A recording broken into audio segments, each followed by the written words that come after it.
तो हाँ भाई, सारा ने प्यार भरी राम राम। उम्मीद करूँ सारा बढ़िया होगा, मस्त होगा, बिंदास होगा। तो आज अपने जो कला संस्कृति का टॉपिक है उसका नाम है वेशभूषा। वेशभूषा मतलब हम जो कपड़े पहनते हैं वो हमारी वेशभूषा है। हमारे राजस्थान में तो रंग बिरंगे कपड़े पहने जाते हैं, लेकिन लाल रंग के कपड़े आपको ज्यादा देखने को मिलते हैं। इसलिए हमारे तो यहाँ पर एक कहावत प्रसिद्ध है, कमारू थारे देश में उपजे तीन रतन, एक ढोला, दूजी मारवण, तीजो कसुमल रंग। कसुमल का मतलब होता है लाल रंग। कमारू थारे देश में उपजे तीन रतन। ढोला मारू की हमने प्रेम कहानी पढ़ी है राजस्थान के इतिहास में। जब मैंने तुम्हें जयपुर का इतिहास पढ़ाया था तब तुम्हें ढोला मारू की प्रेम कहानी बड़ी शानदार तरीके से सुनाई थी। उससे ढोला मारू की प्रेम कहानी में ढोला है वो नरवर का राजकुमार होता है, मारू पुंगलड की राजकुमारी थी। उसी मारू के लिए कहा गया कि हे मारू, तुम्हारे देश में तीन ही रत्न हैं। एक तो तुम्हारा ढोला है, दूसरी खुद मारवण है, और तीसरा यहाँ का कसुमल रंग है। कसुमल का मतलब होता है लाल रंग, और ये दो तीन बार एग्जाम में पूछा भी गया है। कसुमल है वो किस प्रकार का रंग होता है? कसुमल मतलब लाल रंग। तो हमें राजस्थान की धरती पर रंग बिरंगे कपड़े देखने को मिलते हैं, लेकिन लाल रंग के कपड़ों की एक अलग ही पहचान है। ये मैंने शुरुआत में लिख रखा है। तो हम आज कला संस्कृति में अपने जो टॉपिक स्टार्ट कर रहे हैं इसका नाम है राजस्थान की वेशभूषा। राजस्थान में रंग बिरंगे कपड़े पहनते हैं, लेकिन लाल रंग का थोड़ा महत्व ज्यादा है। इसलिए कहते हैं कि मारू थारे देश में उपजे तीन रतन। का मारू तुम्हारे देश में तीन रतन हैं, एक ढोला, दूजी मारवण, तीजो कसुमल रंग। इसमें तो सबसे इंपॉर्टेंट है वो ये पूछा जाता है एग्जाम में, कसुमल रंग है वो किस प्रकार का रंग होता है? तो कसुमल है वो लाल रंग होता है। तो ये हमारी राजस्थानी संस्कृति की पहचान है कि हमें यहाँ पर अलग अलग प्रकार के रंग बिरंगे कपड़े देखने को मिलते हैं। यहाँ तक कोई दिक्कत नहीं है, नॉर्मल से मैंने बात बताई है। इसमें जो इंपॉर्टेंट बात थी वो मैंने तुम्हें बता दी है। अब हम जो राजस्थान की पहली वेशभूषा की तरफ चलते हैं उसका नाम है पगड़ी या साफा। पगड़ी के बारे में जानते हो? साफे के बारे में? पुरुष अपने सिर के ऊपर बांधते हैं, वो क्या है? पगड़ी है, साफा है। पगड़ी तो आप सभी ने देखी होगी। अगर पगड़ी लंबाई में बड़ी है तो हम उसे कहते हैं पाग, और छोटी है तो उसे कहते हैं पगड़ी। मतलब पुरुष सिर के ऊपर बांधते हैं। ये आपको थोड़ा सा ध्यान रखना भी। आपने देखी होगी पगड़ी, बिल्कुल सर, पगड़ी साफा मैं सब दिखाऊंगा तुम्हें। तो सबसे पहले तो ये पूछ लेते हैं कि पुरुषों के द्वारा सिर पर बांधा जाने वाला वस्त्र कौन सा है? सर पगड़ी है, साफा है। अगर ये लंबाई में बड़ी हो तो हम कहते हैं पाग, और छोटी हो तो उसे हम कहते हैं पगड़ी। जरी की बनी पगड़ी पेचा कहलाती है। जरी के बारे में आप थोड़ा बहुत तो जान जाओगे। मैंने हस्तकला के अंदर तुम्हें जरी के बारे में समझाया था। उसी जरी की जो पगड़ी बनती है ना, वह पगड़ी पेचा कहलाती है। मैंने तुम्हें हस्तकला पढ़ा दी है, आपके अंदर क्लास हो चुकी है। तो जो जरी की बनी पगड़ी होती है वो क्या कहलाती है? पेचा कहलाती है। जरी के बारे में, जैसे दुल्हन का जो जोड़ा होता है वो जरी का बना होता है। पगड़ी की नॉर्मल सी दो तीन बातें बताइए, कुछ भी नहीं है। पुरुष सिर के ऊपर बांधते हैं, सबको पता है। अगर लंबाई में बड़ी हो तो पाग कहलाती है, छोटी हो तो पगड़ी कहलाती है। जरी की बनी पगड़ी पेचा कहलाती है। हमारे राजस्थान में अलग अलग मौकों पर भांत भांत की पगड़ियां पहनी जाती हैं। जैसे शादी के अवसर पर मोठड़ी की पगड़ी पहनते हैं। हमारे राजस्थान में अलग अलग मौकों पर, अलग अलग त्योहारों पर भांत भांत की पगड़ियां पहनते हैं। सबसे पहले हम बात करते हैं कि विवाह के अवसर पर मोठड़ी की पगड़ी पहनते हैं। मोठड़ी के बारे में मैंने तुम्हें हस्तकला वाले टॉपिक में बताया था। अगर धारियां एक दूसरे को काटें तो उसे हम मोठड़ा कहते हैं।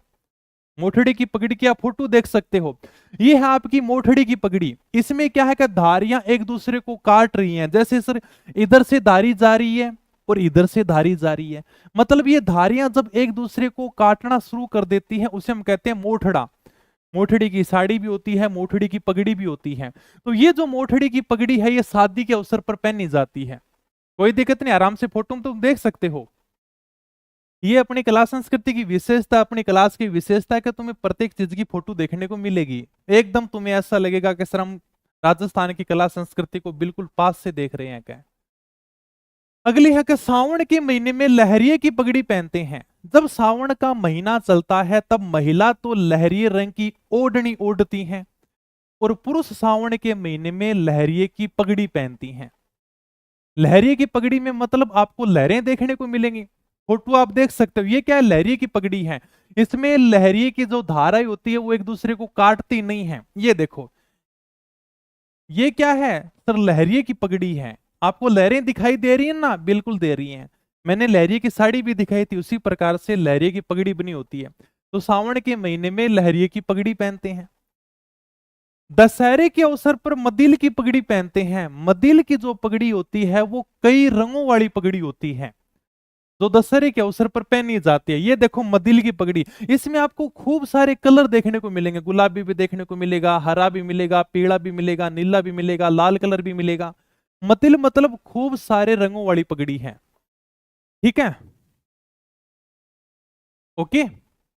कॉपी पेस्ट मत करो, बार बार में थोड़ा सा देख लो, वैसे भी मैं कमेंट कम देखूंगा। चले आगे, नॉर्मल सी बातें बताई हैं।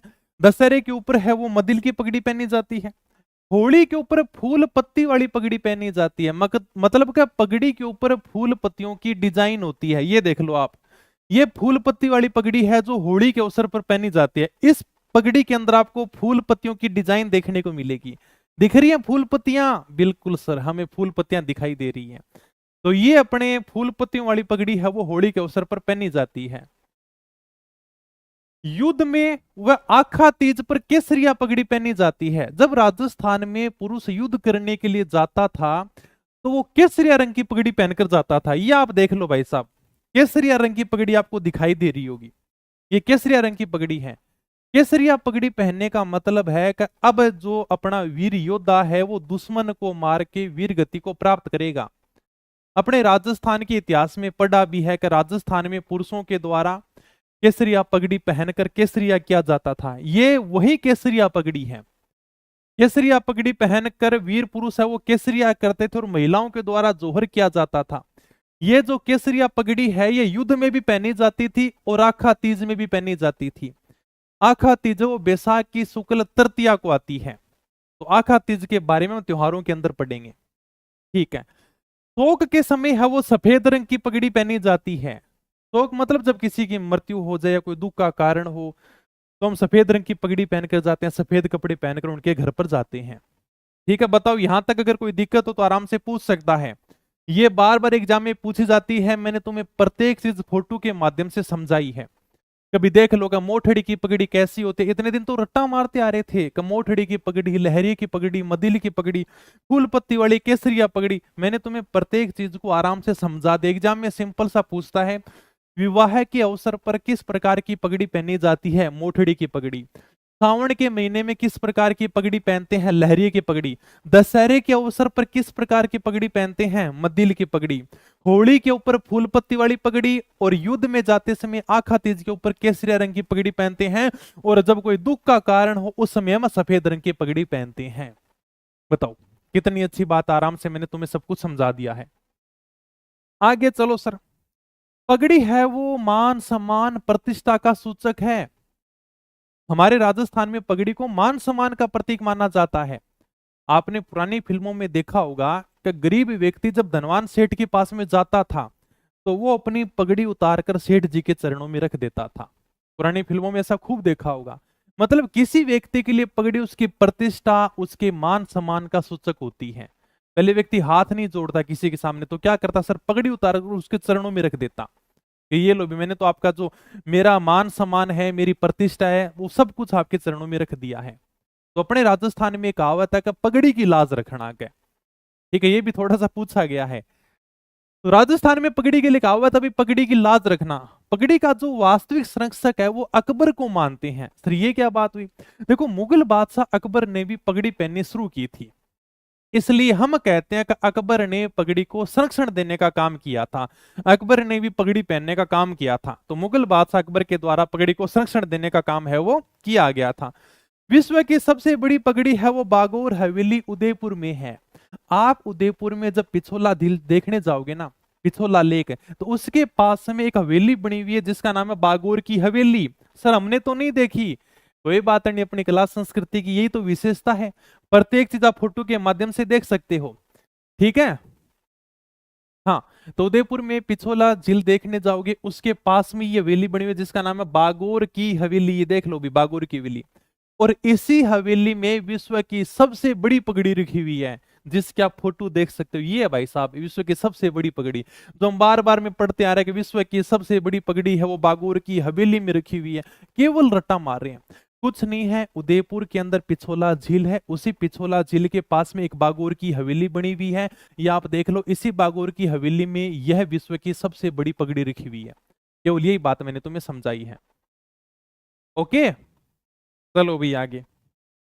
साफा पगड़ी पर जो आगे की ओर आभूषण बांधते हैं उसको हम कहते हैं सिर पेच है। जैसे ही आपके सामने कोई साफा है या कोई पगड़ी है, ठीक है, इस साफे के आगे जो आभूषण लगा रखा है ना, ये आभूषण जब दुल्हा बारात लेके जाता है, जब दूल्हे के द्वारा इस प्रकार का साफा पहना जाता है तो उसके ये आभूषण लगाया जाता है। तो साफा या पगड़ी पर आगे की ओर बांधे जाने वाला ये जो आगे की ओर आभूषण लगाते हैं ना, इस आभूषण को हम क्या कहते हैं? सिर पेच कहते हैं। रख लोगे ध्यान में। तो साफा या पगड़ी पर आगे की ओर बांधा जाने वाला आभूषण है वो सिर पेच कहलाता है।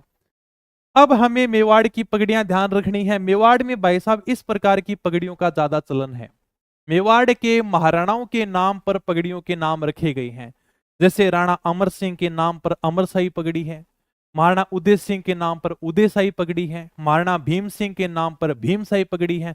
आपको केवल नाम याद रखने हैं कि यह पगड़ी मेवाड़ की प्रसिद्ध है, इसके अलावा तुम्हें कुछ भी याद नहीं रखना। तो मेवाड़ के महाराणाओं के नाम पर ही पगड़ियों के अलग अलग प्रकार हैं। तो अमरशाही, उदयशाही, अरसीशाही, भीमशाही, स्वरूपशाही, अटपटी पगड़ी भी है वो मेवाड़ में प्रचलित है। सिंपल सा पूछ लेते हैं कि अटपटी पगड़ी कहां पर प्रसिद्ध है? मेवाड़ की प्रसिद्ध है। अमरशाही, उदयशाही, अरसीशाही पगड़ियां कहां पर चलती हैं? मेवाड़ में चलती हैं। तो ये आप है मेवाड़ की पगड़ियों की डिजाइन है वो देख सकते हो। ये अपने इस प्रकार से मेवाड़ में पगड़ियां चलती हैं। अब हम देखते हैं मारवाड़ की पगड़ियां। मारवाड़ की पगड़ियों में खिड़कियां पाग है, जसवंत शाही है, जोधपुर के शासक जसवंत सिंह के नाम पर जसवंत शाही पगड़ी है, तखत सिंह के नाम पर तखत शाही पगड़ी है, विजय सिंह के नाम पर विजय शाही पगड़ी है, खंजर शाही पगड़ी है। ये सारी पगड़ियां है वो मारवाड़ में चला करती थी। तो ये आप देख लो मारवाड़ की पगड़ियां। मारवाड़ की पगड़ियों की आपको इसी प्रकार की डिजाइन देखने को मिलती है। जब आप कभी मारवाड़ के अंदर जाओगे ना, तो मारवाड़ के पुरुष है वो इसी प्रकार की पगड़ियां पहनते हैं। और जब आप कभी मेवाड़ में जाओगे तो मेवाड़ में आपको इस प्रकार की पगड़ी देखने को मिलेगी। अगर कोई मेवाड़ का व्यक्ति आपका मान सम्मान करेगा तो इसी प्रकार की पगड़ी पहनाएगा। और भाई साहब मारवाड़ में तो ये चलती है मोटी मोटी पगड़ियां।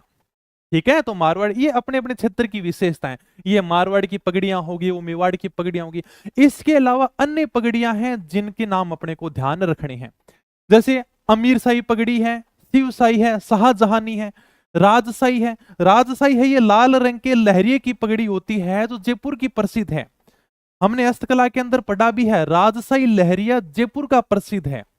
उसी लहरिये की लाल रंग की पगड़ी भी बनती है, राजशाही पगड़ी, जो जयपुर की प्रसिद्ध है। खनगा है ये मध्यकाल की पगड़ी का एक प्रकार है। ये अपनी रीट के अंदर पूछा गया सवाल है, 2-3 बार पूछ लिया। खनगा क्या है? सिंपल सा पूछते हैं बस, और कुछ नहीं पूछेंगे। एग्जाम में सर क्वेश्चन कैसे आएगा? अमीर शाही, शिव शाही, शाहजहानी क्या है? पगड़ियां हैं, आभूषण है, खान पान के कोई खाद्य सामग्री है, इसी प्रकार की, या फिर इनमें से कोई नहीं है। तो इसी प्रकार के क्वेश्चन पढ़ेंगे। बाकी तुमसे नहीं पूछेगा बताओ भी शाहजहानी पगड़ी है वो किस प्रकार की होती थी बताओ हमें, तो ऐसा तुमसे क्वेश्चन नहीं पूछेंगे। केवल आपको नाम ध्यान रखने, हाँ भाई साहब ये पगड़ियों के प्रकार होते हैं। बाकी पूछ ले राजशाही पगड़ी, ये नहीं पूछेगा बताओ राजशाही पगड़ी किस प्रकार के कलर की होती थी, लाल की होती थी, पीले की होती थी, ये केवल समझाने के लिए है। हाँ ये तुम्हें वैसे ही ध्यान हो जाएगा, हाँ सर राजशाही है वो लहरिया जयपुर का प्रसिद्ध है, तो राजशाही पगड़ी भी जयपुर की प्रसिद्ध है। और खनगा है ये मध्यकाल में पगड़ी चला करती थी। तो सिंपल सा पूछा था खनगा क्या है? मध्यकाल की एक पगड़ी है। ओके, यहां तक कोई दिक्कत नहीं है। आगे चलो सर। अब देखो सुनार है वो आंटे वाली पगड़ी पहनता है, बंजारे है वो मोटी पट्टेदार पगड़ी पहनते हैं, और सोने चांदी के कलात्मक कार्यों से सजाई गई पगड़ी है वो फेंटा पगड़ी कहलाती है। आप तीनों की फोटो देख लो और आराम से समझ लो। सुनार है वो आंटे वाली पगड़ी पहनते हैं, ठीक है सर। बंजारे होते हैं वो मोटी पट्टेदार, आप खुद देखोगे ना तो मोटे मोटे पट्टों से, इस प्रकार से मोटी पट्टों की पगड़ी बांधते हैं पूरी की पूरी। तो ये जो पगड़ी इसका नाम है मोटी पट्टेदार पगड़ी, मोटी पट्टों की पगड़ी पहनते हैं। और सोने चांदी के कलात्मक कार्यों से सजाई, मतलब सोने चांदी के आभूषणों रत्नों से, सोने चांदी के डिजाइन से जो सजाई गई पगड़ी होती है, उस पगड़ी का नाम होता है फेंटा पगड़ी। ये अपने पगड़ियों के प्रकार हैं। ठीक है, चलें आगे। नॉर्मल सी बातें बताई हैं। सुनार आंटे वाली पगड़ी पहनते हैं, एग्जाम में पूछा गया, ये थोड़ा सा ध्यान रखना। बंजारे है वो मोटी पट्टेदार, मोटी पट्टे वाली, खुद देख लो इतने एकदम मोटे मोटे पट्टों से इस प्रकार की पगड़ी पहन रखी है। सोने चांदी से सजाएगी जो पगड़ी है उसका नाम है फेंटा पगड़ी, जो आप फोटो में देख सकते हो। जब भी पगड़ी की बात आए तो मेवाड़ की पगड़ी प्रसिद्ध है, और जब साफे की बात आए तो साफा जोधपुर का प्रसिद्ध है। इसलिए जिस दुकान के ऊपर साफे मिलते हैं ना, उसके ऊपर लिखा हुआ होता है हमारे यहां पर जोधपुरी साफे मिलते हैं। ऐसा आपको कभी देखने को नहीं मिलेगा हमारे यहां पर चूरू के साफे मिलते हैं। कभी आपने देखा है? नहीं देखा सर। तो जब भी साफों की बात आती है तो साफे जोधपुर की प्रसिद्ध हैं, और पगड़ियां हैं ये अपने मेवाड़ की प्रसिद्ध हैं। इन साफों को प्रसिद्ध किया था जोधपुर के महाराजा जसवंत सिंह सेकंड ने। आप जोधपुर के महाराजा जसवंत सिंह सेकंड की फोटो देख सकते हो। प्रत्येक फोटो में जसवंत सिंह आपको साफा पहने हुए दिखेंगे, ऊपर आपको जोधपुरी साफा पहने हुए दिखेंगे। तो जोधपुर के महाराजा जसवंत सिंह सेकंड के काल में साफे है वो प्रचलन में आई थी। ओके, तो मेवाड़ की पगड़ी देख लो भाई साहब। ये आप जब आप कंफ्यूज रहते हो सर पगड़ी क्या होती है साफा क्या होता है, तो ये देख लो, ये तो पगड़ी है मेवाड़ की, तो मेवाड़ की तो पगड़ी प्रसिद्ध है, और ये आपका साफा है। ये नीचे गुब्बारा लगा रखा है, ये कोई मुंह नहीं है, मुंह के ऊपर कहीं वो नहीं रख रखा साफा, ये एक गुब्बारा होता है, और गुब्बारे के ऊपर साफा रख रखा है ताकि साफा खुल नहीं जाए।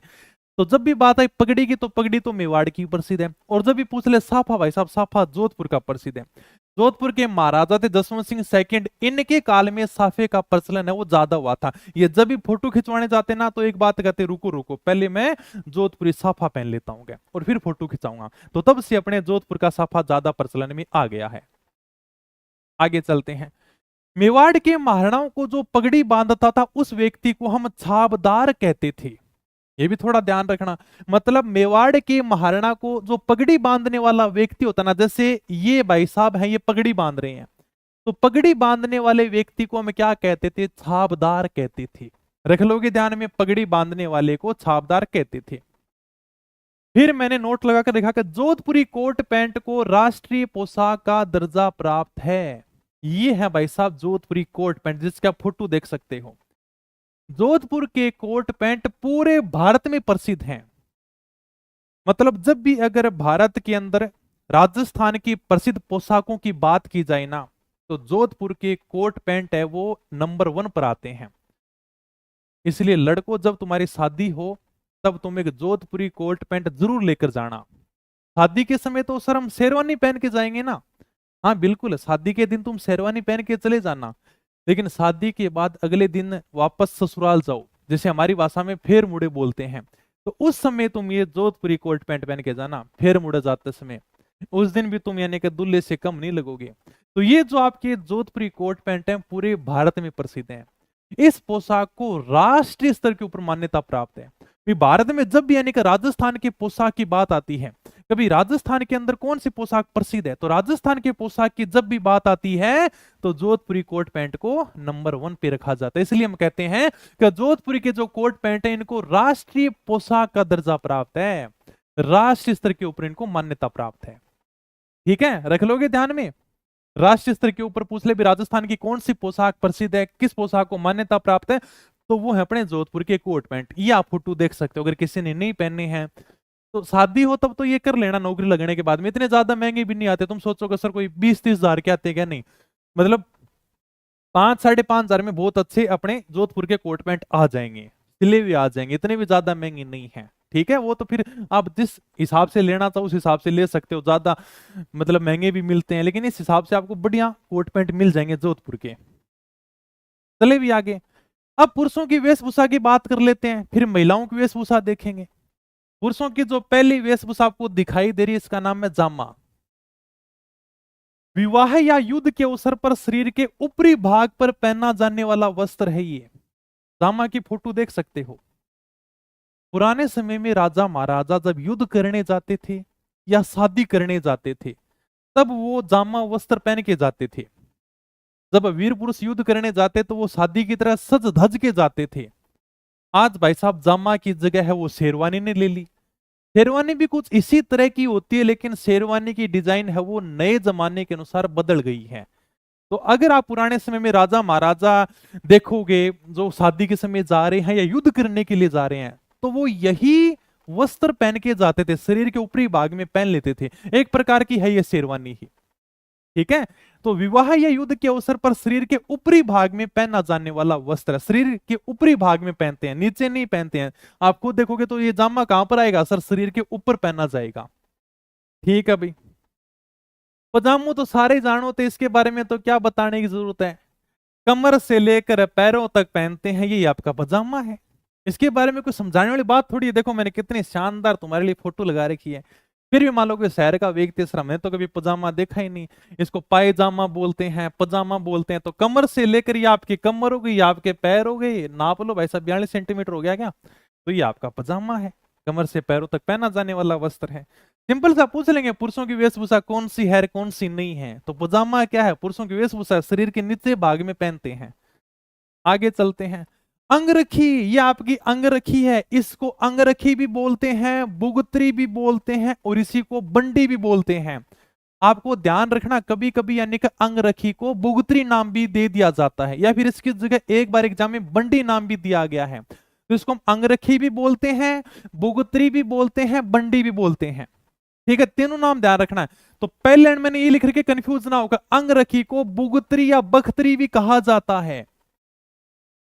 या आप पूरी की पूरी फोटो देख सकते हो, शरीर के ऊपरी भाग में पहनी जाती है। ये जो अपने पुरुष हैं, इन्होंने ये जो शरीर के ऊपरी भाग में पहन रखी है, इसी का नाम है अंगरखी। ये तो सर पूरी बांह की, हाँ बिल्कुल पूरी बांह की है, देखो पूरी बांह की है ना, हाँ। अगर ये छोटे बांह की हो तो हम इसे कहते हैं बांडियो, ठीक है। अगर ये अंगरखी छोटी बांह की हो, मान लो आधी बांह की हो, तो हम इसे क्या कहते हैं, तो हम इसे बांडियो कहेंगे। छोटे बांह की अंगरखी है वो बांडियो कहलाती है। कहां पर पहनते हैं, पुरुष अपने शरीर के ऊपरी भाग पर पहनते हैं। यह भी पूछा जाता है अंगरखी है वो शरीर के किस भाग में पहनी जाती है, ऊपर पहनी जाती है कि नीचे पहनी जाती है, तो सर ये अपने शरीर के ऊपरी भाग पर पहनी जाती है। और क्या विशेषता अंगरखी की, बिना कॉलर के, मतलब कॉलर नहीं होते, खुद देख लो। क्या आपको इस अंगरखी के कॉलर दिखाई दे रही है, सर नहीं दिखाई दे रही है। मैं तो कॉलर, मतलब ये बिना कॉलर की होती है, बिना बटन की होती है, इसके बटन भी नहीं होता। खुद देख लो कैसे बांध रखा है, इसको जोड़ी सी बांध रखी है ना, ये लगा रखा है और फिर उसको आपस में इस प्रकार से बांध रखा है।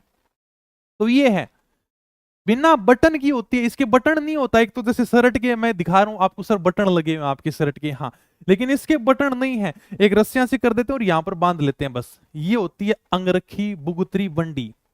तो बिना बटन की होती है और ये कढ़ाई वाला कुर्ता होता है, ठीक है। इसके ऊपर कढ़ाई भी की जाती है, हालांकि सिंपल से इसके ऊपर कढ़ाई का काम नहीं किया गया है, लेकिन कढ़ाई वाला कुर्ता ये पहनते, एक प्रकार का कुर्ता ही होता है ये। तो ध्यान रखना, अंगरखी को बुगतरी भी कहा जाता है, बंडी भी कहा जाता है, शरीर के ऊपरी भाग में पहनते हैं। ये पूछा जाता है कि अंगरखी वो शरीर के किस भाग में पहनते हैं, फोटो देखो समझ जाओगे। अंगरखी मतलब शरीर के ऊपरी भाग में पहनते हैं। छोटे बाह की, अगर छोटे बाह की हो तो हम उसे कहते हैं बांडियो, और शरीर के ऊपरी भाग में पहनते हैं। बिना कॉलर की होती है, कॉलर नहीं होती, बटन नहीं होता, ठीक है। कढ़ाई वाला कुर्ता होता है। ये कई बार एग्जाम में पूछा गया है। मिर्जाई, दुतई, गदर, कानो, डगड़ा, तनसुक, गाबा, डोडी, ये सारे के सारे अंगरखी के प्रकार हैं। मतलब देखो अंगरखी की अलग अलग डिजाइनें चलती हैं, थोड़ा सा अलग अलग प्रकार है, तो उसके थोड़े से नाम दिए गए बस, और कुछ नहीं है। मिर्जाई, दुतई, गदर, कानो, डगड़ा, तनसुक, गाबा, डोडी, ये क्या है, अंगरखी के प्रकार हैं। तुमसे सिंपल सा पूछेगा मिर्जाई, दुतई, गदर, कानो, डगड़ा, तनसुक, गाबा, डोडी क्या है, बस इतना सा पूछेगा, बाकी कुछ भी नहीं पूछेगा। तो ये भाई साहब अंगरखी के प्रकार हैं। जैसे हमारे शर्ट के अलग अलग प्रकार आते हैं, उसी प्रकार से अंगरखी के अलग अलग प्रकार हैं, इनकी अलग अलग डिजाइन है। आगे देखो, अंगरखी का सुधरा हुआ रूप ही क्या है, अचकन है। ये है अचकन। अचकन है वो आजकल नए जमाने के पुरुष पहनते हैं। आप फोटो देख सकते हो, ये मतलब नए जमाने के जो पुरुष पहन रहे हैं ना, ये अंगरखी का सुधरा हुआ रूप है। जैसे जामा का सुधरा हुआ रूप शेरवानी हो गया, उसी प्रकार की है शेरवानी। तो उसी प्रकार थोड़ा सा पुराना समय चलती थी अंगरखी, इसको थोड़ा सुधार कर हमने अचकन बना दिया है, ठीक है, तो अंगरखी का जो विकसित रूप है, संशोधित रूप है, इसका सुधरा हुआ रूप है, उसका क्या नाम है? अचकन। ये भी पुरुष पहनते हैं शरीर के ऊपरी भाग में, थोड़ा सा सुधरा हुआ रूप हम कह सकते हैं। आगे चलो सर, 1 मिनट। हाँ, चोगा। चोगा देखा है, ये अंगरखी के ऊपर पहना जाने वाला वस्त्र है। ये आप जयपुर के शासक सवाई माधो सिंह प्रथम की फोटो देख सकते हो। सवाई माधो सिंह प्रथम का जो चोगा है वो विश्व का सबसे बड़ा चोगा है, फुल यानी का हाइट में पैरों तक आ रहा है। ये चोगा है क्या? एक प्रकार का गाउन है। तो जयपुर के शासक सवाई माधो सिंह प्रथम का चोगा है वो विश्व का सबसे बड़ा चोगा है। अगर आपको ये चोगा देखना है तो आप सिटी पैलेस जयपुर में चले जाओ, वहां पर ये आपको चोगा देखने को मिल जाएगा। तो यही बात मैंने लिख रखी है, चोगा है ये अंगरखी के ऊपर पहना जाने वाला वस्त्र है। सवाई माधो सिंह प्रथम का चोगा है वो विश्व का सबसे बड़ा चोगा है, जो सिटी पैलेस जयपुर के अंदर है। कोई दिक्कत नहीं है, ठीक है सर। अगला जो पुरुषों का वस्त्र, उसका नाम है आत्म सुख है। आत्म सुख है वो पूरे शरीर को ढक देता था। पूरे शरीर को ढक दिया मतलब सर्दी नहीं लगेगी, हाथों से लेकर पूरे शरीर तक यानी कि नीचे पैरों तक, खुद देख लो इतना बड़ा होता था। तो ये सर्दी से बचाव के लिए पहना जाता था। ठीक है, तो सर्दी से बचाव के लिए अंगरखी के ऊपर पहना जाता था। ठीक है, अंगरखी मतलब पुराने जमाने में वही अंगरखी पहन लेते, उसके ऊपर ये सर्दी से बचाव के लिए आत्म सुख को पहन लिया जाता था। ओके सर, ये बताओ किस किस ने पहना है, फटाफट बताओ किसी ने पहना है ये? गांव में खूब पहरावे हैं, आजकल भी आपको बच्चों के देखने को मिल जाएंगे। हमारी भाषा में इसको टोपा भी बोलते हैं। हाँ यही है, बताओ। इसको घुगी बोलते हैं। ऊन का वस्त्र होता है, सर्दी से बचाव के लिए पहना जाता है। ठीक है, जब बारिश हो रही हो, सर्दी का बचाव करना हो, तो उस समय बच्चों को पहना दिया जाता है। तो ये भी क्या एक प्रकार से पुरुषों का वस्त्र, देखो दोनों बच्चों को पहना के खड़ा कर रखा है। तो उनका वस्त्र बना होता है, बारिश या सर्दी से बचाव के लिए ये पहना जाता है। ठीक है, अब तो हालांकि धीरे धीरे परंपरा समाप्त हो रही है, इसलिए तो तुम्हें रट्टे मारने पड़ रहे हैं, मुझे फोटो में दिखा दिखा के तुम्हें याद कराना पड़ रहा है। यही तुम्हारी कला संस्कृति है, क्योंकि ऐसे तुम्हें वस्त्र देखने को नहीं मिलेंगे। घर वाले पहना देते, फिर से धूप निकलती रहती लेकिन फिर भी पहन के खड़े ही रहते थे। तो ये भाई साहब घुगी घुगी बना के खड़ा कर दिया है ना, हमारे गाँव में बोलते ही हैं। धोती कमीज तो सारा ही जानो, धोती कमीज के बारे में तो क्या ही समझाना तुम्हें। धोती कमीज है सर, कौन नहीं जाना? फोटो देख ले, या धोती है या कमीज है। तो धोती के ऊपर जो कुर्ता होता है उसी को क्या कहते हैं? कमीज कहते हैं। तो ये तो नॉर्मल सी बात है, धोती कमीज का फोटो देख ही सकते हो। तो धोती के साथ में जो कुर्ता होता है ना, उसको हम क्या कहते हैं? कमीज कहते हैं। और धोती तो जा रही, वो कमर के ऊपर आपा बांधा और वो अपनी धोती होगी। ठीक है, अब थोड़ी सी विशेषता भी, ये भी थोड़ा सा ध्यान रखना। अगर भील जनजाति के पुरुष तंग धोती पहने, उसे हम कहते हैं डेपाड़ा। तंग धोती का मतलब है टाइट धोती, एकदम यानी क्या मुसीड़ी आप कह दे अपनी भाषा के अंदर। तो तंग धोती पहनते हैं, टाइट धोती पहनते हैं अगर भील जनजाति के पुरुष, तो उस धोती को डेपाड़ा कहा जाता है। और कमर के ऊपर जो भील पुरुष लंगोटी बांधते हैं उसे हम कहते हैं खोईतू। ये दो बात आप थोड़ी सी ध्यान रखना। हाँ, तो भील जनजाति के पुरुष तंग धोती पहने, तंग का मतलब एकदम टाइट, तो तंग धोती पहनते हैं उसे तो हम कहते हैं डेपाड़ा। और कमर के ऊपर जो लंगोटी बांधते हैं ना, उसे कहते हैं खोईतू। ये भील जनजाति के पुरुषों की थोड़ी सी दो परिभाषाएं हैं। अगर भील जनजाति का पुरुष तंग धोती पहनेगा, टाइट धोती पहनेगा, उसे कहेंगे डेपाड़ा। और कमर के ऊपर जो लंगोटी बांधता उसे हम कहते हैं खोईतू। ठीक है भाई, और बताओ भील जनजाति के पुरुषों की कपड़ों की कोई विशेषता? भीलों के द्वारा जो पगड़ी के स्थान पर बांधा जाने वाला जो मोटा वस्त्र होता है ना, मोटा वस्त्र बांधते हैं पगड़ी के स्थान पर, इसे हम कहते हैं पोतिया। पोतिया कह देते हैं, पोतिया कह देते हैं, ये वही है। ठीक है, तो भील पुरुष पगड़ी के स्थान पर मोटा वस्त्र बांधते हैं, उसे हम कहते हैं पोतिया, या इसको पोतिया भी बोल देते हैं।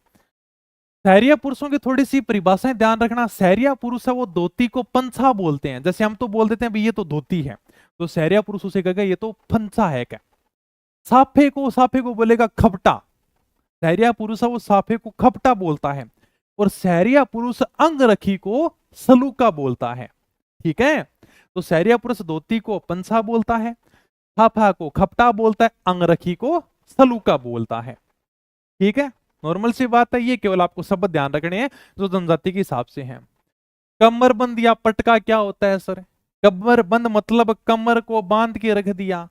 पटका मतलब कमर में पटक दिया, क्या है सर? तो कमर पर बांधा जाने वाला एक प्रकार का वस्त्र है जिसमें कोई भी तलवार होती है, कटार होती है, खंजर होता है, वो उसमें घुसा रहता है। तो ये आपका भाई साहब कमरबंद या पटका है। तो कमर पर बांधा जाने वाला वस्त्र जिसमें तलवार, कटार या खंजर रहती है, तो ये आपका कमरबंद हो गया। अगला जो अपना वस्त्र इसका नाम है बिरजेस। बिरजेस भी बोलते हैं, बिरदस भी बोलते हैं। सर ये क्या है? ये भी एक प्रकार का पजामा है, लेकिन ये घुटनों से नीचे टाइट होता है। फोटो देख लो जी, ऊपर तो चलो कोट दिखाई दे रहा है, ब्लैक कलर का है, हो सकता है आपको साफ नहीं दिखे, मैं पीडीएफ लगा दूंगा ऐप के ऊपर, तो आराम से देख लेना जूम करके। तो ये होता है इस प्रकार का पजामा, यहां तक तो बिल्कुल खोड़ा खोड़ा होता है, लेकिन फिर आते हैं घुटने, और घुटनों के बाद में भाई साहब एकदम टाइट हो जाता है। ये है जिसको क्या कहते हैं, बिरजस बोलते हैं, बिरजेस बोलते हैं। तो ये पजामा अंग्रेज लेकर आए थे। अंग्रेज लोग इसी प्रकार का टाइट पजामा पहनते थे। आप फोटो देख लो, ये आपको यहां पर अंग्रेज दिखाई दे रहा है, अंग्रेज एकदम टाइट पजामा पहन रखे हैं, और अपने वाले तो बिल्कुल एकदम खुला खुला पहनते थे। जब हमारे राजा महाराजाओं ने अंग्रेजों वाला पजामा देखा ना, तो पता नहीं अपने वाले राजा महाराजाओं को इतना पजामा क्या पसंद आया कि हमने उनकी फैशन को फॉलो कर लिया। बल्कि हमारे भारत में टाइट पजामे चलते ही नहीं थे। आप खुद देखो, हमारे तो एकदम खोड़ा खोड़ा ऐसे खोड़े खोड़े पजामे पहनते थे, एकदम खुले खुले पजामे। हमारे तो ऐसे पजामे होते कि जब तेज हवा चलती ना, तो वो पजामे फूल कर एकदम गुब्बारे जैसे हो जाते थे। इसी प्रकार के पजामे पहनते। और खुले पजामों की बड़ी विशेषता है, एक तो खुजली की समस्या नहीं थी। आजकल ये टाइट पजामे पहनते बार बार में खा जाती रहे। खुले पजामों में ना तो गर्मी लगती थी, आदमी को खुले कपड़ों में बड़ा सुकून मिलता था। लेकिन अब भाई साहब फैशन को फॉलो करना जरूरी है। अंग्रेज आगे हमने देखा यार, अंग्रेज तो बड़े टाइट टाइट कपड़े पहनते हैं क्या, तो हमने उनके फैशन को फॉलो करने के लिए ऐसे कपड़े पहनने शुरू कर दिए। हालांकि हम परेशान रहते हैं, लेकिन फैशन को फॉलो करना जरूरी है। ये जो बिरजेस पजामा है, ये अंग्रेजों की देन है, जो भारत में छोड़कर चले गए हैं, और इसे पहनते हैं अपन। ठीक है, आप देख सकते हो। तो ये कोई अपना वस्त्र नहीं है, अपने तो आप देख सकते हो इस प्रकार के खुले खुले पजामे होते थे। आज भी गांव में इसी प्रकार के पजामे पहनते हैं। तो बिरजेस क्या है? बिरजेस भी बोलते हैं, बिरजस भी बोलते हैं। पायजामा वस्त्र होता है तो पजामा ही है। तो पैरों से घुटनों तक टाइट होता है, मतलब पैरों से लेकर घुटनों तक क्या होता है, टाइट होता है। ऊपर तो खुला होता है, लेकिन पैरों से घुटनों तक टाइट होता है। इसे ब्रिटिश सरकार के लोग पहनते थे, मतलब अंग्रेज लोग इसे पहनते थे। चलो भाई, आगे दो वस्त्र हो रहे हैं। खाकी रंग का वस्त्र जिसे शिकारी पहनते थे, उसे हम कहते थे अमोवा। अमोवा क्या है कि खाकी रंग का वस्त्र होता था, शिकारी पहनते थे, शिकार करने जाते थे तब। और सूथना क्या है? सर्दी में बच्चों के द्वारा जो पजामा पहना जाता है उसे हम क्या कहते हैं? सूथना कहते हैं। दो बात आप याद रख लोगे। खाकी रंग का वस्त्र जिसको शिकारी पहनते हैं उसे तो हम कहते हैं अमोवा, और सर्दी में बच्चों के द्वारा जो पजामा पहना जाता है उसे हम क्या कहते हैं? सूथना कहते हैं। ये अपने पुरुषों की वेशभूषा कंप्लीट हो गई। अब हम देख लेते हैं आदिवासी महिलाओं के वस्त्र, जो बहुत इंपॉर्टेंट हैं, जहां से एग्जाम में कई बार सवाल है वो पूछा जाता है। आदिवासी महिलाओं के वस्त्र, सबसे पहले तो यही पूछा गया कि आदिवासी महिलाओं का प्राचीनतम वस्त्र कौन सा है? इसका नाम है नांदना। ठीक है, ये आप देख लो भाई, नांदना आदिवासी महिलाओं का प्राचीनतम वस्त्र है, सबसे प्राचीन वस्त्र यही है। बस ये थोड़ा सा ध्यान रखना, आदिवासी महिलाओं का प्राचीनतम वस्त्र कौन सा है? नांदना है। फिर आती है कटकी की बारी। कटकी है वो अविवाहित कन्याओं की ओढ़नी है। अविवाहित कन्याएं इस ओढ़नी को ओढ़ती हैं, जिनकी शादी नहीं होती, तो अविवाहित कन्याओं की ओढ़नी है, उसका नाम है कटकी। मतलब शादीशुदा कन्याओं की नहीं है, ये अविवाहित मतलब कुंवारी कन्याओं की ओढ़नी है। इसमें छपे अलंकरण को पावली और छपी ओढ़नी को पावली भात की ओढ़नी कहते हैं। सर इसका क्या मतलब हुआ? अलंकरण का मतलब होता है सजावट करना। अलंकरण का मतलब भी क्या है? अलंकरण का मतलब है सजावट करना। अगर छपाई में सजावट का काम किया गया है तो उसे हम कहते हैं पावली। मतलब ओढ़नी के ऊपर अगर सजावट का काम किया गया तो उसे हम क्या बोलेंगे? पावली भात की ओढ़नी बोलेंगे। बस यही थोड़ा सा लिख रखा है, मतलब छपाई वाला काम किया गया ओढ़नी के ऊपर, तो छपाई करते हैं उसे बोलते हैं पावली, और अगर ओढ़नी के ऊपर छपाई हो तो उसे हम बोलते हैं पावली भात की ओढ़नी। अब ये तो बड़ी फेमस है भाई साहब। सबसे पहले तो हम पढ़ते हैं तारा भात की ओढ़नी, जो आदिवासी महिलाओं की सबसे लोकप्रिय ओढ़नी है। आदिवासी महिला सबसे ज्यादा तारा भात की ओढ़नी पसंद करती है। फोटो में देख सकते हो, मतलब आपको तारा भांत की ओढ़नी में तारे की छपाई देखने को मिलेगी। ये आपकी रही तारा भांत की ओढ़नी, ये रही तारा भांत की ओढ़नी। इसमें क्या है, तारे जैसी छपाई देखने को मिल रही है, तो इस ओढ़नी का नाम हो गया तारा भांत की ओढ़नी। रट्टा मारने की जरूरत नहीं है, प्रत्येक चीज को फोटो के माध्यम से आराम से समझो। तारा भांत की ओढ़नी मतलब सर तारे जैसी छपाई होती है ओढ़नी में, और ये अपने आदिवासी महिलाओं की फेवरेट ओढ़नी है, लोकप्रिय ओढ़नी है। ज्वार भात की ओढ़नी, ज्वार के दानों जैसी बिंदिया होती हैं, मतलब इस ओढ़नी की छपाई में ज्वार के दानों जैसी छोटी छोटी बिंदिया होती हैं। कहां गई ज्वार ओढ़नी, ये रही आपकी ज्वार भात की ओढ़नी।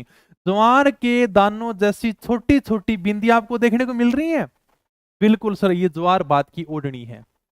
ठीक है, फिर आएगा कैरी भात की ओढ़नी। कैरी भात की ओढ़नी में जमीन लाल रंग की होती है, बिंदिया सफेद पीली होती है, मतलब इस ओढ़नी का जो बैकग्राउंड है वो लाल रंग का होता है। कौन सी ओढ़नी का, कैरी भात की ओढ़नी का बैकग्राउंड, मतलब आप देख लो पीछे लाल कलर की है, फोटो में आप देख ही सकते हो। और इसके अंदर जो बिंदियां देखने को मिलेंगे ना, वो या तो सफेद मिलेंगी या फिर पीले रंग की मिलेंगी। तो ये जो बिंदियां वो आपको पीले कलर की दिखाई दे रही हैं, छोटी छोटी बिंदियां, जैसे इधर सफेद है इधर पीले कलर की बिंदियां देखने को मिलेंगी। आगे चलो सर, लहर भांत की ओढ़नी। लहर तो समझ जाओगे, मतलब लहरिये की जो आकृति बनी होती है वही क्या होती है, लहर भात की ओढ़नी, मतलब लहरिये की आकृति बनी होती है। ये देख लो भी लहर भात की ओढ़नी में ये आपके लहरिया है। बस इस प्रकार की जो लहरें होती हैं वही क्या है, लहरिया ओढ़नी है, और क्या है बस। ये सभी ओढ़नी है वो आदिवासी महिलाओं की हैं। इसलिए एग्जाम में यहां से सवाल पूछा जाता है, आपको तो केवल नाम ध्यान रखना है, केवल नाम ध्यान रखना है कि तारा भात की ओढ़नी, ज्वार भात की ओढ़नी, कैरी भात की ओढ़नी किन में प्रचलित है, आदिवासी महिलाओं में प्रचलित है। तो थोड़ा सा नाम ध्यान रखना है, तीन चार जो वेशभूषा ये कई बार एग्जाम में पूछी गई है, बाकी इतना तो ज्यादा डीप नहीं पूछेगा। बताओ भी कैरी भात की ओढ़नी में जमीन कैसी होती है, इसकी बिंदिया कैसी होती है, इतना नहीं पूछेगा। ओके, हाँ ऐड आ गई, हाँ थोड़ी सी यूट्यूब की समस्या ही रहती है ना, ऐप के ऊपर ये नहीं रहती। चलो भी आ जाओ आगे चलते हैं। जामसाई साड़ी, जामसाई साड़ी है वो शादी के अवसर पर महिलाएं पहनती हैं। इसकी क्या विशेषता, इसमें लाल फूल पत्तियों की बेल होती है, ये देखो, मतलब लाल फूल पत्तियां देखने को मिलेंगी आपको। तो ये जो साड़ी है ये महिलाएं शादी के अवसर पर पहनती हैं, लाल फूल पत्तियों की बेल देखने को मिल जाएगी। ठीक है, चलो भाई। कछाबू, भील जनजाति की जो महिलाओं का घाघरा होता है उसे हम क्या कहते हैं, कछाबू कहते हैं। भील जनजाति की महिलाएं जो घाघरा पहनती हैं उसे क्या कहा जाता है, कछाबू कहा जाता है। उदयपुर के पास है वो भीलों की चूनड़ी छपती है। भीलों की चूनड़ी छपाई का काम उदयपुर में होता है, थोड़ा सा ध्यान रखना। ओके, ये बात मैंने लिखी है कि उदयपुर के पास में भीलों की चूनड़ी छपती है।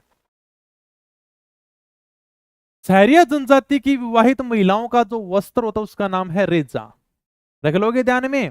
ठीक है सर, सहरिया जनजाति की जो शादीशुदा महिलाएं होती हैं उनके वस्त्र का नाम होता है रेजा।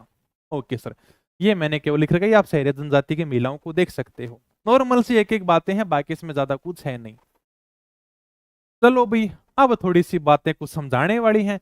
घाघरा, ओढ़नी, कांचली, कुर्ती, लहंगा ये क्या होती हैं। घाघरा कमर से पैरों तक पहना जाता है।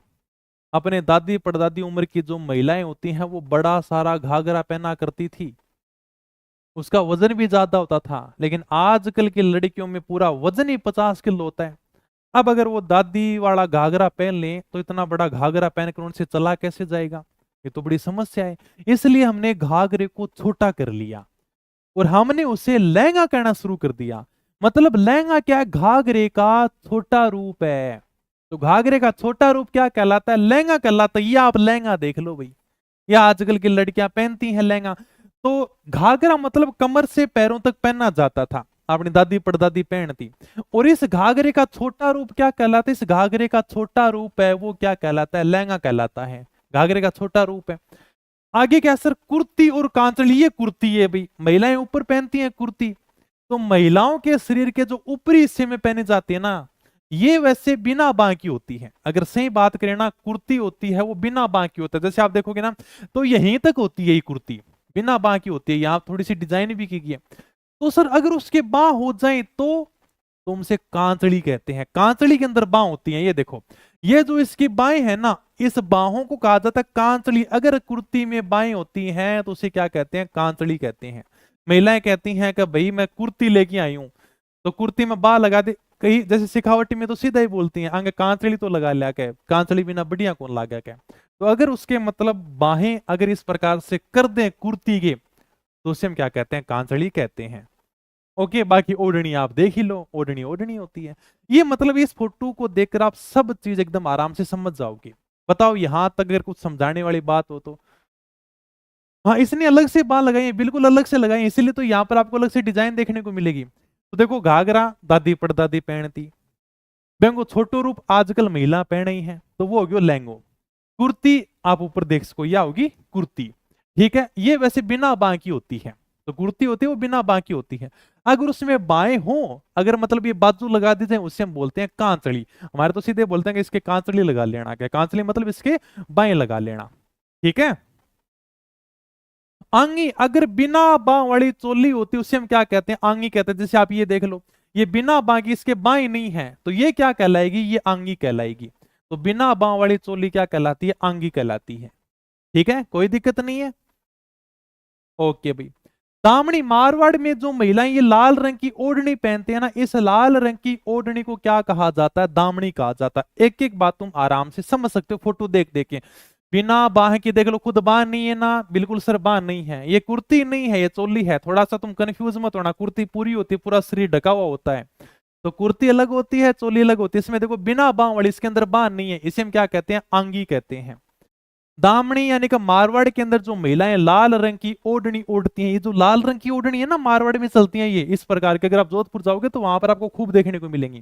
तो ये मारवाड़ में लाल रंग की ओढ़नी है, ये क्या कहलाती है? दामनी कहलाती है। ओके, ठीक है भाई। मारवाड़ में लाल रंग की ओढ़नी है वो दामनी कहलाती है।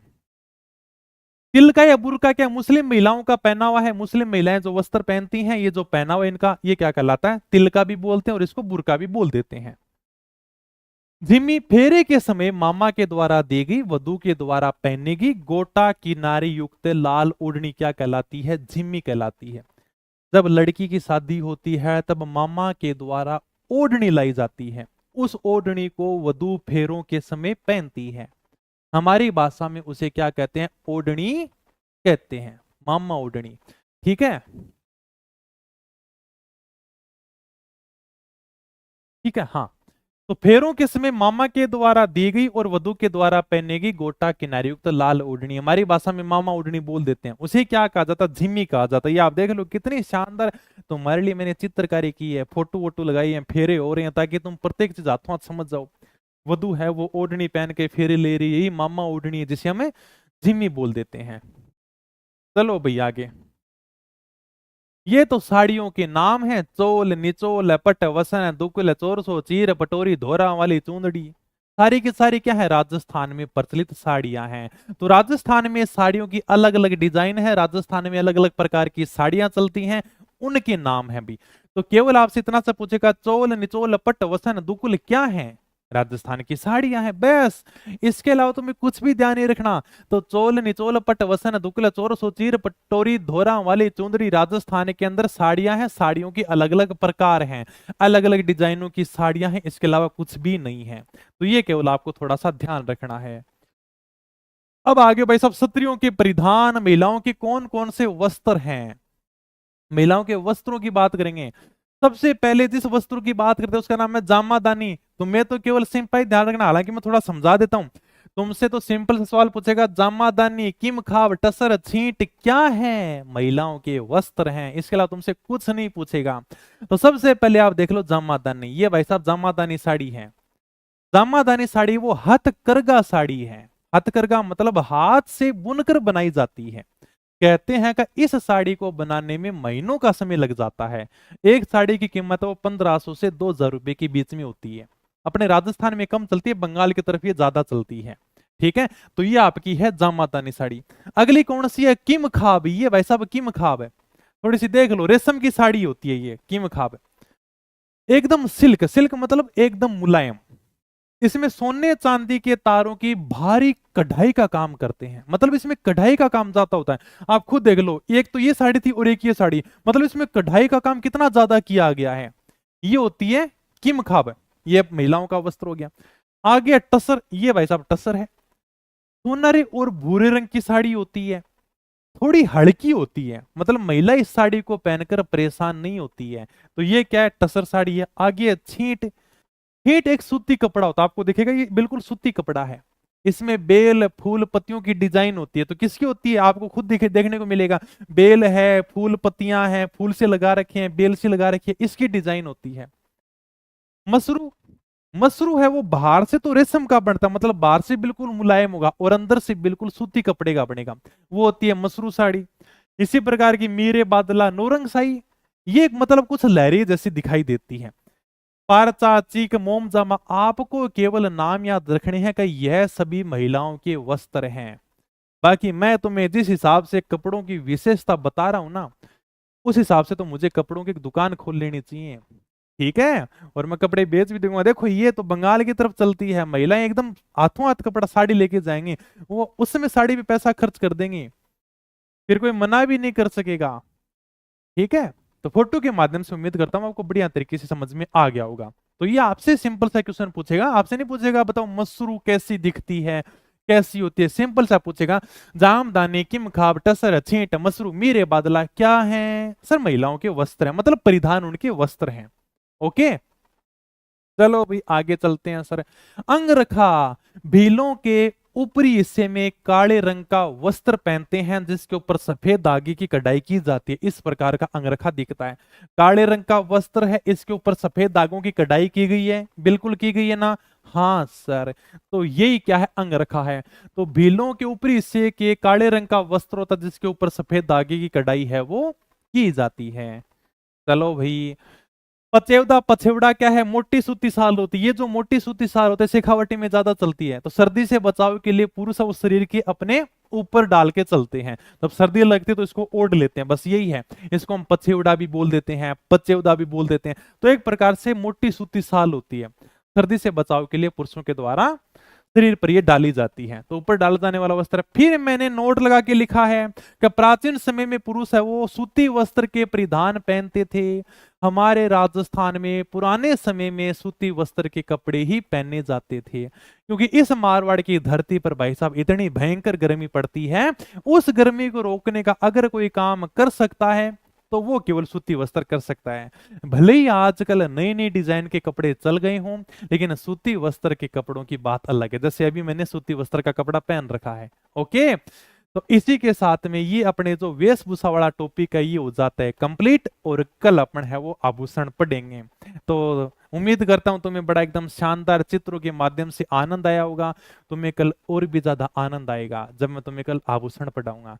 बड़ा कठिन टॉपिक लगता है ना, इंतजार करो, क्योंकि आप अपनी पढ़ाई के साथ में हो, तो बड़ी शानदार मेहनत करेंगे आपके लिए। ओके, तो देखो नाम मात्र की प्राइस में कितना शानदार एकदम कंटेंट पढ़ के भाई साहब मजा आ जाए, एकदम दिल गार्डन गार्डन हो जाए। एक एक चीज की विशेषता है, नहीं तो रटते आ रहे थे जामा दानी किम खाब टसर छेंट, पीडीएफ देखना, किताब हाथ में ये ब्रह्मास्त्र, प्रत्येक चीज की फोटो दे रखी है, उसी प्रकार से पढ़ा रहा हूं, बस पढ़ते जाओगे समझते जाओगे क्या। ओके, ये फोटो दे रखी है, बाकी मैंने सारी की सारी चीजें तुम्हें समझा दी हैं, ठीक है। चलो फिर, तो कल हम आभूषण वाले टॉपिक में मिलेंगे, तब तक चीजों को बढ़िया तरीके से पढ़ो, उनका रिवीजन करो।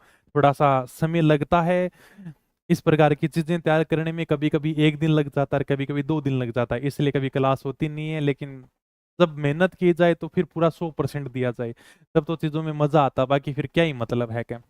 तो मिलेंगे फिर हम नई वीडियो में, तब तक धन्यवाद, थैंक यू, जय हिंद, जय भारत।